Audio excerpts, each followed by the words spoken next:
Many Christians, traditional, serious, believing Christians, are under the mistaken impression that the perennial philosophy is opposed to their tradition. And you find them often citing Christ's words in the Gospel of John, "I am the way, the truth, and the life. No man cometh unto the Father but by me." What I believe these Christians forget, however, and perhaps in many cases they never even knew this to start with, is that the person who's speaking these words in the Gospel is none other than the second person of the Holy Trinity, the Son of God, the Word of God, my tradition would call him, who exists from all eternity, and who is not, my tradition is clear about this, to be solely or strictly identified with any particular historical figure like Jesus of Nazareth. This same Son or Word who says, "No man cometh to the Father except by me," also says in the Gospel of John, "Before Abraham was, I am."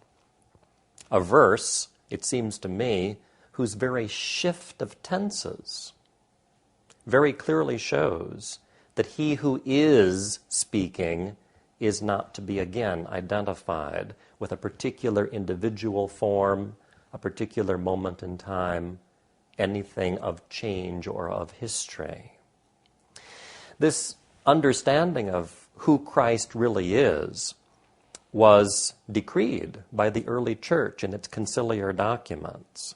And it's something which is also very, very strikingly portrayed in Byzantine icons of Christ, where within the halo or nimbus surrounding his head, you'll see three Greek letters, Omicron, Omega, Nu, which are the Greek words hoon, meaning the one who is, or the being one.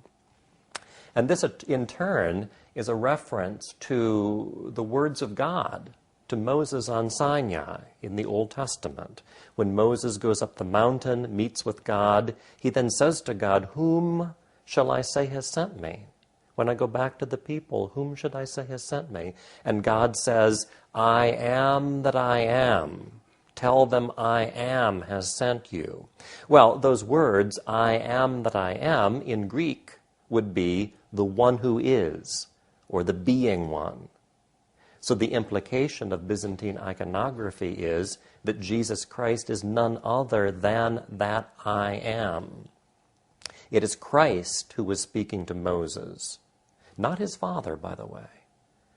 God the Father has never been seen by anyone. This is also something you find in the Gospel of John. All revelation, all manifestation, all communication between God and man throughout history has been rooted in the Son of God, the Word of God, who clearly, again, has a status transcending, circumventing all history and change.